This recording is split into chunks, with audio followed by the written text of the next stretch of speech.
যুবভারতীতে 34,572 ticket বিক্রি। পুলিশের হাতে মেসির অনুষ্ঠানের টিকিট বিক্রির তথ্য। অনলাইন সংস্থার মাধ্যমে টিকিট বিক্রির টাকা ট্রান্সফার বন্ধের নির্দেশ পুলিশের।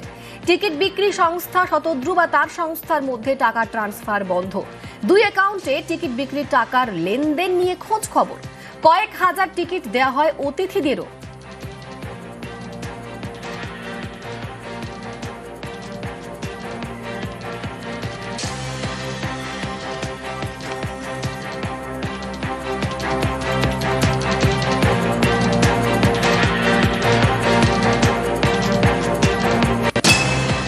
অনলাইন সংস্থার অ্যাকাউন্ট থেকে টাকা ফেরত। আদালতের নির্দেশ মতো টাকা ফেরতের প্রক্রিয়া হবে। আপাতত টাকা ট্রান্সফার বন্ধের নির্দেশ পুলিশের। অনলাইন সংস্থার অ্যাকাউন্টেই টিকিট বিক্রির টাকা রাখার নির্দেশ।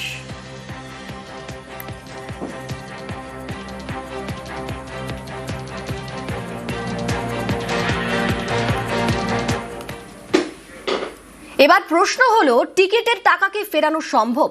হলে কিভাবে সেই টাকা ফেরানো যায়? আইনজীবী অনির্বাণ গুহ ঠাকুরতা জানিয়েছেন, টিকিটের টাকা ফেরত কঠিন হলেও অসম্ভব নয়।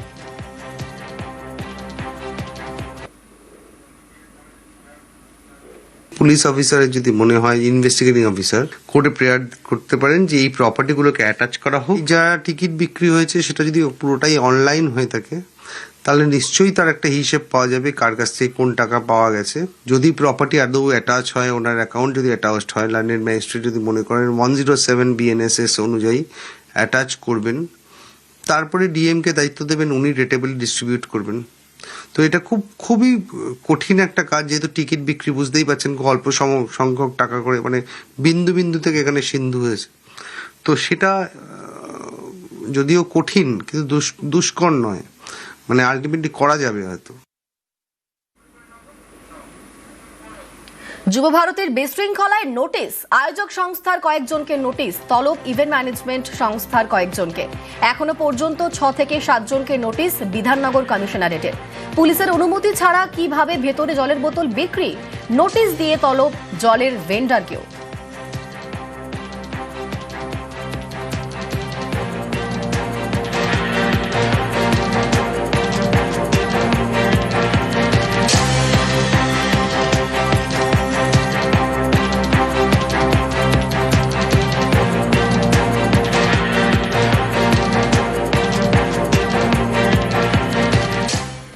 মেসি ইভেন্টে বিশৃঙ্খলা, ক্রীড়ামন্ত্রীর বিরুদ্ধে সরব শুভেন্দু অধিকারী।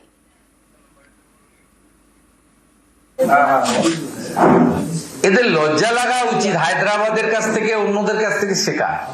কোলে পাঁজা করে রেখেছিস, এটাকে শুধু বরখাস্ত নয়, এটাকে জেলে পড়েনি কেন এখনো? ওটা ক্রীড়ামন্ত্রী গেল, ওটা ক্রীড়ামন্ত্রীর ভাই, পরিবার, সপরিবার। বিশৃঙ্খলার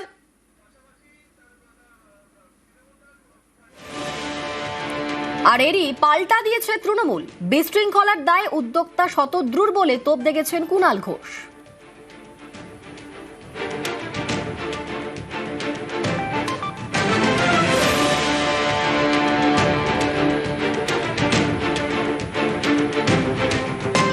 ইভেন্টটা শতদ্রু দত্ত করেছে। শতদ্রু দত্ত তার আগের দিন দুপুরবেলা 4 ঘন্টা অরূপ বিশ্বাস বসেছিল যুবভারতীতে কি হচ্ছে সেটা জানার জন্য। বারবার ফোন করা হয়েছে, শতদ্রু আসেনি। যদি তখনও সেদিনকে মিটিংটা হতো বা শতদ্রু অরূপের সঙ্গে যদি ওখানে বসতেন, তাহলে হয়তো অরূপ তার অভিজ্ঞতা থেকে বলতে পারতেন যে এইটা করা উচিত, ওটা করা উচিত, সেটা করা উচিত। কিন্তু যোগাযোগের প্রয়োজনই মনে করেনি। এখন তার যোগাযোগটা এখানকার সঙ্গে না রেখে সেই সময়টা দিল্লির কারোর সঙ্গে রাখছিল কিনা যাতে এই সব প্লটগুলো করা যায়, সেগুলোও তদন্ত হওয়া উচিত।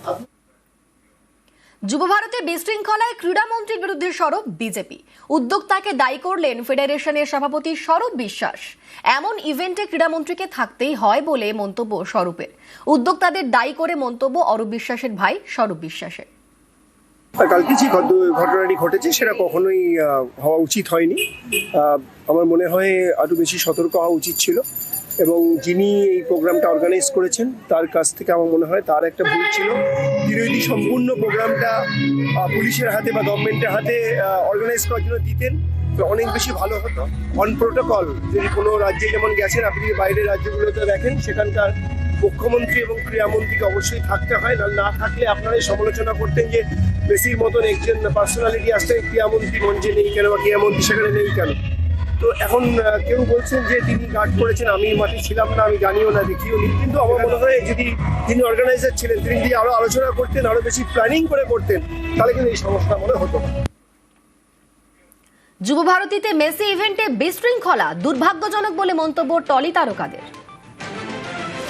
বাংলার মানুষের জন্য একটা দাগ হয়ে গেল, আমারও প্রচন্ড কষ্ট হয়েছে, কারণ বাংলায় আমরা করতে পারিনি, অন্য রাজ্যে এটা করে দেখালো, সেটা ডেফিনেটলি একটু কষ্ট তো দিচ্ছে, but I think will come back.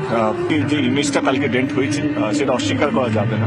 সেই ইমেজটাকে কিভাবে রিকভার করা যায় সেটা তো কালকে শুধু ইন্ডিয়াতে নয়, মেসি ইন্টারন্যাশনাল ফিগার, পৃথিবী জুড়ে যেই একটা, আমি বলবো না সেটা শুধু কলকাতা, কিন্তু কলকাতা তো জানো এটা ভারতবর্ষের জন্য একটা হলো। তার মনে হয় ডেফিনেটলি যারা ইনভলভ আছেন তারা ভাবছেন কি কিভাবে এটা থেকে আমরা ওভারকাম করবো এবং আমাদের মান সম্মানটা কিভাবে আমরা অটুট রাখবো, কিভাবে আমরা মাথা উঁচু করে বাঁচবো, সেটা নিয়ে ডেফিনেটলি যারা অধিকারীরা তাদের এটা ভাবা উচিত। দেখো, আমার খারাপ লেগেছে কোথায় জানো তো, বাচ্চা বাচ্চা ছেলেরা সকালবেলায় সেই আর্জেন্টিনা জার্সি পরে এসেছে, সেখানে ভেউ ভেউ করে কাঁদছে মেসিকে না দেখতে পেয়ে, ওরা হৃদয় বিদারক। বাকিটা তো এখন তদন্ত চলছে, তারা জেনে বুঝতে পারবে বা বলতে পারবেন যে এক্স্যাক্টলি কি হয়েছিল। তার আগে বোধহয় মন্তব্য করাটা ঠিক হবে না। তবে আমি আশা করব যে পরবর্তীতে যখন এই জাতীয় কোনো সেলিব্রিটি আসে, আমাদের যেন ব্যবস্থাপনা আরেকটু সুষ্ঠু হয়।